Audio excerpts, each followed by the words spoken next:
synes dommerne har taget stemmerne op.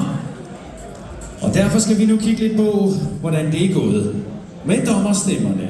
2-1 i blot ringhjørnet.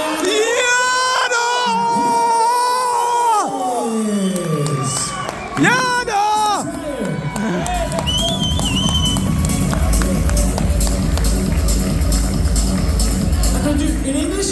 Alright.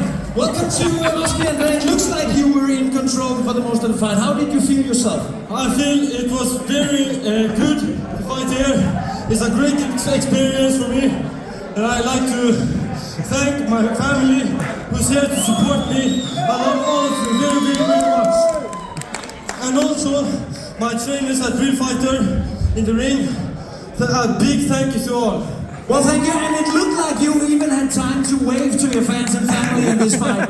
Yeah, I like to show around a little bit. And you did, and we love you for it. Ladies and gentlemen,